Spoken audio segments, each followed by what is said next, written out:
Welcome to a journey through time, a journey to a quiet, sunlit oasis town in the heart of the Sahara, where life moves to the rhythm of the wind, the call to prayer, and the rustling of date palms. Today, we step back into the 11th century, into the daily life of a Berber Oasis community under the Almoravid dynasty, a time of trade, tradition, and tranquil routines. The Almoravids, a confederation of Berber tribes, rose to power in the vast deserts of North Africa, uniting the region under their rule. But we are not here to focus on kings or conquests. Instead, we will wander through the narrow, shaded streets of a small oasis town, where the people live much as their ancestors did, connected to the earth, the seasons, and the slow passage of time. Imagine the golden light of dawn spilling over the high mud brick walls. The air is still cool, carrying the scent of baking bread and damp earth from the irrigation canals. The town is waking, but there is no rush. Here, life unfolds gently, shaped by the necessities of survival in the desert and to quiet beauty of communal living.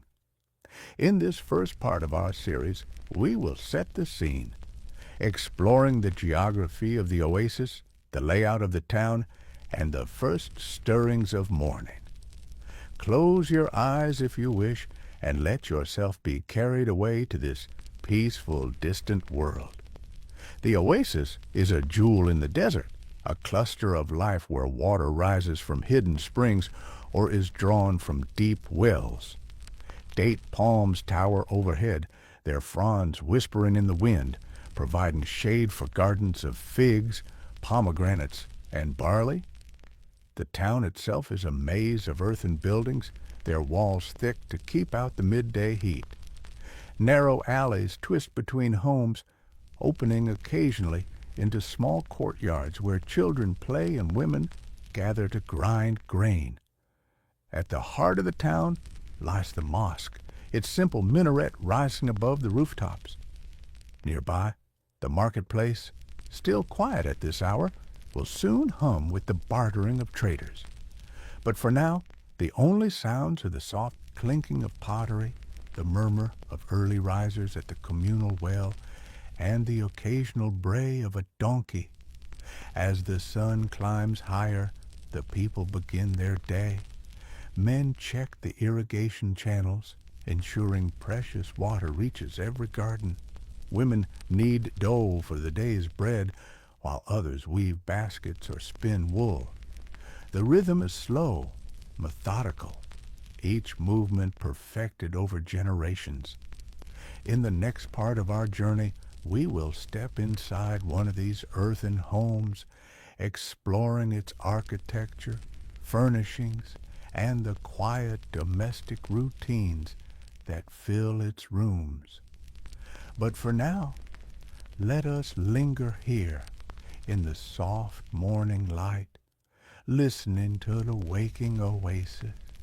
Let us now step inside one of the earthen homes of our Berber Oasis town.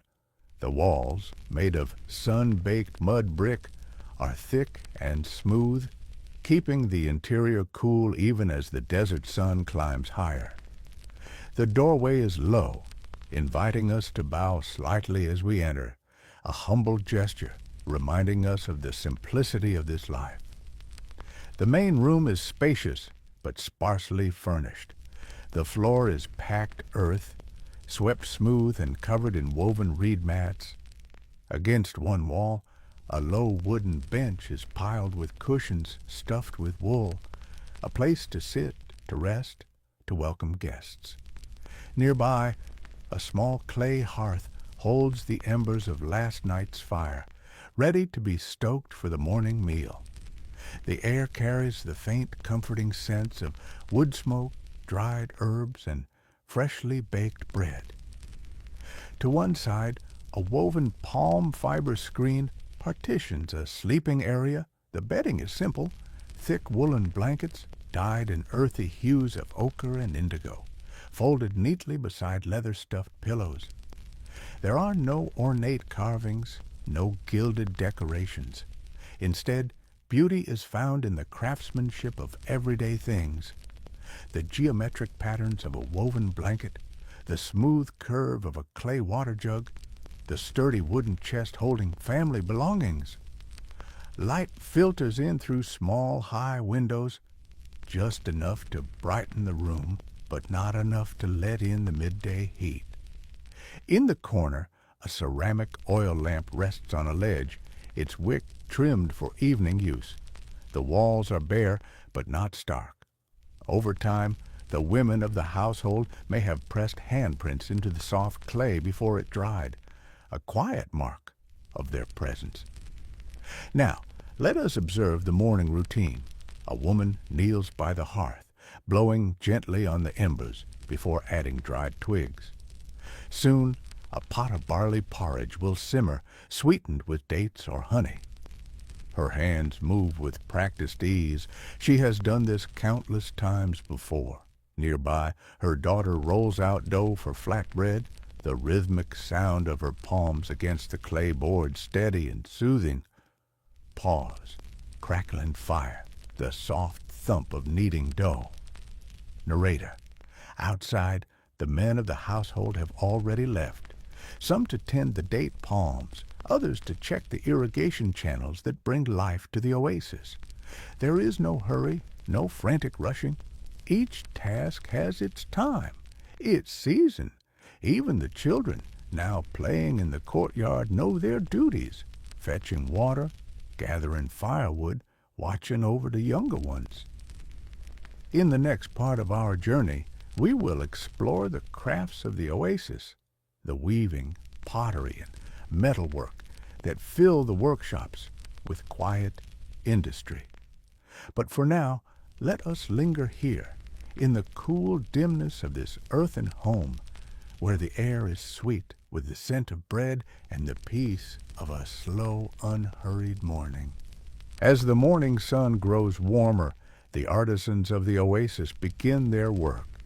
Scattered along the shaded lanes, small workshops hum with quiet industry, each craft passed down through generations, each movement deliberate, unhurried.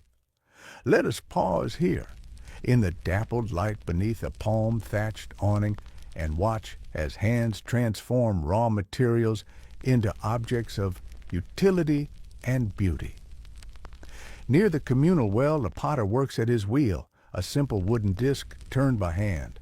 The clay dug from the oasis's edge and mixed with water yields easily to his fingers.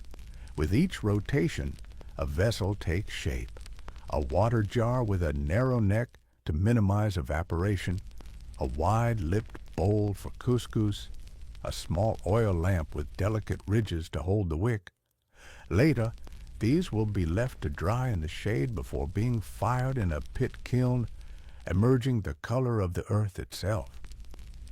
Across the lane, the weaver sits cross-legged before her upright loom. The warp threads, spun from the wool of desert sheep, are taut between two beams. Her fingers dance, guiding the shuttle back and forth, while a wooden comb presses each new row snug against the last. The pattern emerges slowly, zigzagging lines in undyed cream and deep indigo, destined to become a blanket or a saddlebag. Nearby, a basket maker coils palm fronds into sturdy containers, their edges stitched tight with sinew. In the smithy's dim shelter, the air shimmers with heat. The blacksmith pumps the goatskin bellows, coaxing flames around a copper ingot. Once molten, the metal is poured into molds, a dagger blade, a bracelet, a delicate scale for the marketplace. His apprentice files rough edges, the rasping sound blending with the call of a distant dove. These objects will travel far, traded along caravan routes for salt or silks. Even the children participate, gathering wild fibers for rope making or shaping clay into toy animals. There is no division between work and play here, only the steady transfer of knowledge, small hands learning through imitation. An old man smiles as his grandson clumsily braids a leather sandal strap, patiently correcting the twist. As midday approaches, the artisans set aside their tools. The potter covers his unfinished vessels with damp cloths. The weaver ties off her thread. In the stillness, we hear only the wind and the faint trickle of the irrigation channel. This is the rhythm of the oasis, labor and rest in balance, like the turning of the seasons. When we return, we will wander to the gardens and orchards where the bounty of the oasis is coaxed from the desert. But for now, let the tapping of looms and the scent of warm metal linger in your thoughts, a testament to hands that shape the world without haste. Beyond the town's earthen walls, where the desert's edge meets the life-giving waters of the oasis, a patchwork of gardens unfolds, each plot a testament to patience and careful tending. Here, beneath the dappled shade of date palms, the people coax sustenance from the arid land, their hands moving in harmony with ancient rhythms. The heart of this system is water, precious, measured, shared. Narrow channels lined with fired clay or woven palm fronds carry it from the main well to every garden. A man adjusts a wooden sluice gate, diverting a thin silver thread to his barley plot. The sound is barely a whisper, this liquid wealth seeping into the soil, darkening the earth as it goes. 3 layers of cultivation thrive here. High above, the date palms stretch their feathery fronds, filtering the harsh sun. Between their trunks, fruit trees, figs, pomegranates, and apricots take root.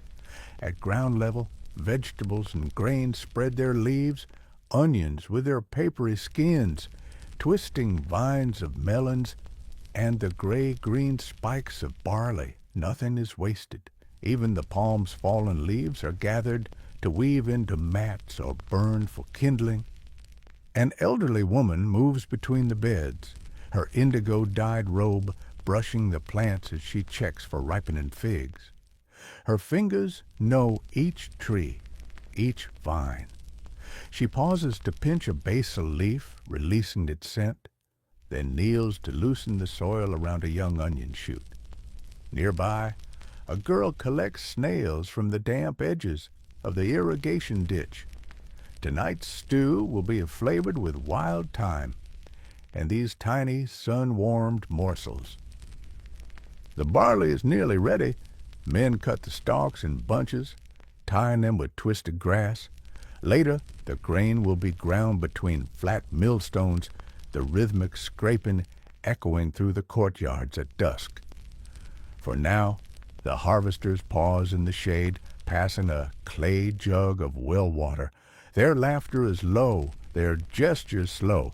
This is not the frantic reaping of wetter lands, but a measured gathering, perfectly timed to the oasis's gentle abundance. As the sun reaches its zenith, the gardens grow still. Even the insects cease their buzzing. The farmers retreat to their homes, leaving the plots to bask in the golden light. The water channels continue their quiet work, sustaining life drop by precious drop. When next we meet, we will enter the cool confines of the town's kitchens, where these garden gifts are transformed into daily meals. But for now, let the image of these green sanctuaries linger, a fleeting dream of shade and sustenance, cradled in the desert's embrace. As the sun begins its slow descent, the kitchens of the oasis come alive, not with the clamor of pots and pans, but with the quiet, deliberate sounds of meals being prepared. Here, in the dim earthen alcoves where the air smells of wood smoke and cumin, generations of knowledge are passed from hand to hand, from memory to memory. A grandmother sits cross-legged near the hearth, her hands moving in steady circles as she works millet flour and water into a smooth, elastic dough. Beside her, a clay tagine, its conical lid trapping every whisper of steam, bubbles with a stew of lamb, dried apricots, and the saffron she traded for at last season's market. The scent is rich and golden, curling into the still air like an invitation. Nearby, young girls grind roasted barley in a stone quern, the back and forth motion wearing smooth grooves into the rock over years.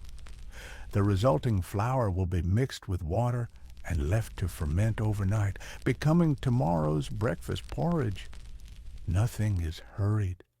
Even the act of peeling garlic is done with care, each papery layer removed, each clove set aside with quiet reverence for its role in the meal.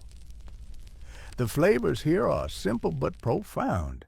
Hand-harvested salt from distant Tagaza, wild honey gathered from cliffs where bees nest, pungent preserved lemons from the family's last year's harvest. A mortar holds a paste of freshly pounded cumin and coriander. The woman grinding it pauses to let a toddler dip a finger in, laughing as his face twists at the unfamiliar bitterness. As evening falls, the men return from the gardens and workshops. They wash their hands and faces at the courtyard cistern, the water cool against sun-warmed skin. The low wooden eating tray is brought out, its surface worn smooth by decades of use, and laden with round flatbreads still puffed from the hearth. The tagine is uncovered with ceremony, its aromas blooming into the twilight. There are no individual plates here. Hands reach, right hands only, as is proper, to tear bread and scoop up tender meat. A bowl of olives makes its way around the circle, each person taking no more than 2 or 3 to leave enough for others. The talk is of small things: the health of a neighbor's newborn goat, the progress of the date harvest, the upcoming marriage of the blacksmith's daughter. Laughter comes in soft bursts, like the popping of embers in a fire. When the meal is done, the children are sent to deliver portions to the elderly widow next door. The pot is scraped clean, not a single grain of couscous wasted, and the last sips of mint tea are shared as the stars begin to appear. Stomachs are full, yes, but so too are hearts. This is nourishment measured not just in sustenance, but in shared labor, shared stories, shared silence. In our next meeting, we will wander beneath the moonlight to observe the oasis at rest, the night watchmen, the storytellers, the quiet rituals that ease the town into slumber. But for now, let the memory of this shared meal linger, a humble feast, offered and received with equal gratitude. As the sun dips below the horizon, painting the sky in washes of amber and violet, the oasis exhales. The heat of the day lifts like a curtain, and the town eases into its evening rhythms, not with ceremony, but with the quiet familiarity of a well-worn blanket being drawn close. Men return from the fields, their tools slung over shoulders, their footsteps kicking up little puffs of dust that glow briefly in the slanting light. At the mosque's threshold, they remove their sandals, the leather soles worn thin from a day's labor, and enter to pray. The murmured verses drift through the open windows, weaving with the scent of damp earth from the irrigation channels. In the courtyards, women light ceramic oil lamps, each flame a tiny trembling sun held in the palm of the night. A girl carefully trims the wick with her fingernails, ensuring it will burn cleanly until bedtime. The light spills through latticework screens, casting intricate shadows that dance across the walls like fleeting dreams. Now comes the time for quiet industry. An elder spins wool by touch alone, her fingers remembering what her fading eyes cannot see. Nearby, children gather around their grandfather as he repairs a fishing net, their small hands mimicking his knots with lengths of leftover twine. There is no urgency here, only the meditative repetition of tasks that need doing and the comfort of doing them together. The nightly tea ceremony unfolds with the precision of ritual. A boy blows gently on the coals in the brazier, coaxing them to glow hotter for the kettle. His mother measures mint leaves, dried last summer and stored in a sealed clay jar, while his father pours the first bitter serving back into the pot, ensuring the flavors marry perfectly. The third pouring, sweetened with a scant spoonful of precious honey, is served in small glasses that catch the lamplight like liquid gold. Outside the walls, the night watchman makes his rounds. His staff taps rhythmically against the irrigation ditches, partly to check for blockages, partly to warn away desert foxes. Occasionally he pauses, tilting his head to listen to the vast silence beyond the oasis. The desert at night is not empty, but full of small sounds. The scuttle of a jerboa, the whisper of wind over dunes, the distant howl of a jackal that makes the sheep huddle closer in their pen. One by one, the lamps are extinguished. The town settles into slumber beneath a blanket of stars so thick they seem to drip from the sky. Only the baker remains awake, feeding last night's coals to prepare for the pre-dawn baking. His solitary silhouette moves behind the screen of his workshop, a shadow among shadows, tending the fire that will greet the new day. When we return, we will witness the oasis at dawn, the first stirrings of life as the world begins anew. But for now, let yourself drift with the townspeople into rest, cradled by the certainty that the palms will still stand guard when morning comes. Before the sun crests the dunes, before the first call to prayer drifts from the minaret, the oasis stirs in half-light. This is the hour when the world holds its breath, when the line between dreaming and waking blurs like charcoal smudged across parchment. In the baker's dim workshop, the last embers of the night's fire glow beneath layers of ash. His practiced hands brush them aside, feeding dried palm fronds to build a flame for the morning's bread. The dough, kneaded before midnight and left to rise in woven baskets, now pillows under his fingers as he shapes it into rounds. Soon the scent of baking will weave through the streets, rousing sleepers as gently as a mother's hand. Outside, the water-bearer makes his rounds. His donkey's hooves whisper against packed earth as they stop at each household's large storage jar. The splash of water filling the vessels echoes like hidden springs, a private music for those still curled beneath woolen blankets. At one doorway, an elderly man sits already upright on his sleeping mat, sipping yesterday's mint tea gone cold, watching the stars fade one by one. The communal well becomes a stage for dawn's quiet ballet. Women arrive with clay jars balanced on their hips, their greetings no louder than the flutter of moth wings.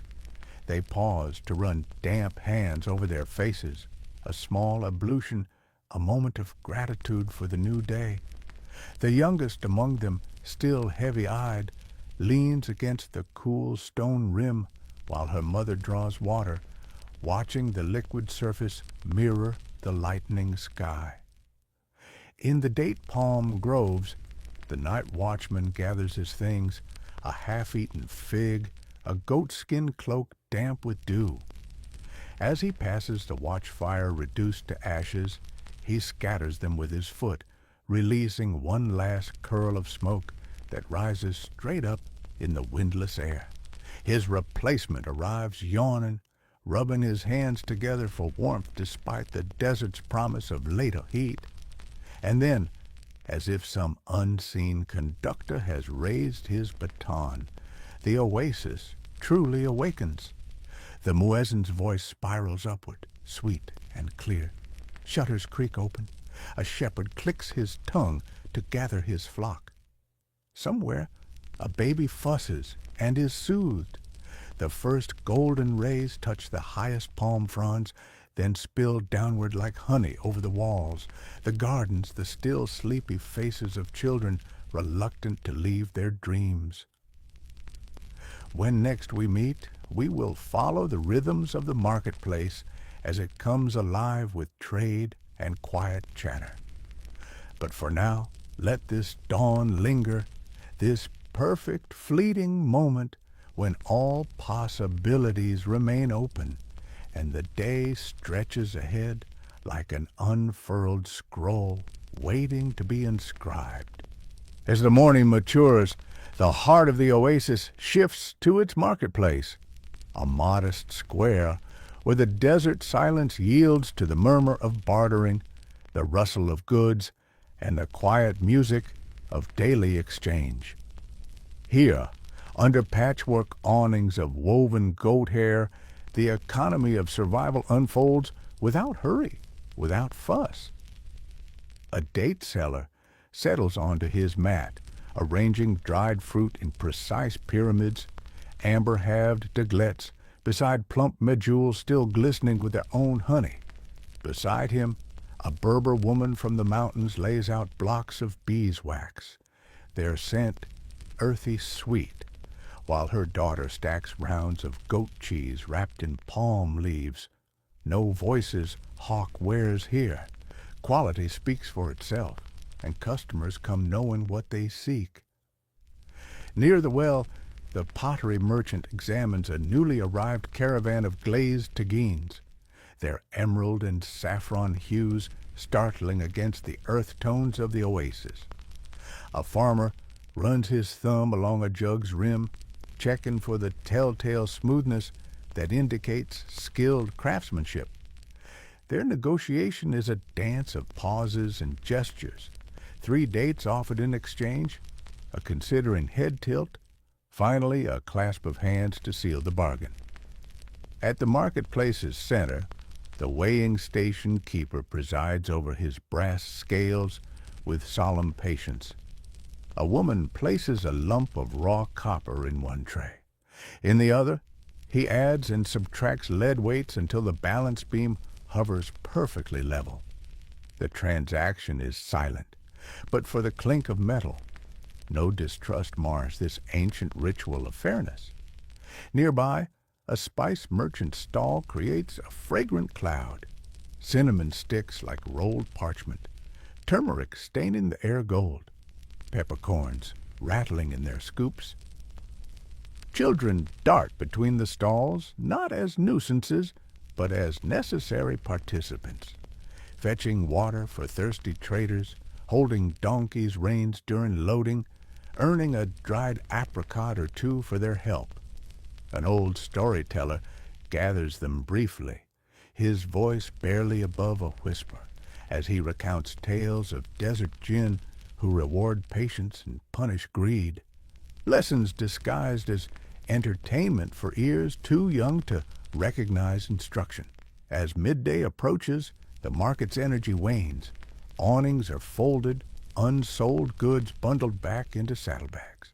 The last transaction, a handful of salt traded for a leather flask of argan oil, leaves both parties nodding in satisfaction. What remains is not emptiness, but a sense of completion, needs met, bonds reinforced, the invisible threads of community woven tighter with every exchanged smile and measured handful of grain. When we return, we'll step away from the town center to explore the oasis's outer edges, where farmers, herders, and nomadic traders blur the boundary between desert and civilization. But for now, let the market's quiet symphony linger, the unspoken understanding that abundance is not in having much, but in having enough, and sharing it well. Where the last garden wall meets the open desert, a different rhythm takes hold, neither fully settled nor wholly nomadic, but something fluid between. Here, at the oasis fringe, the boundaries blur like mirages on the horizon, and the exchange between sand and sanctuary unfolds in quiet, necessary harmony.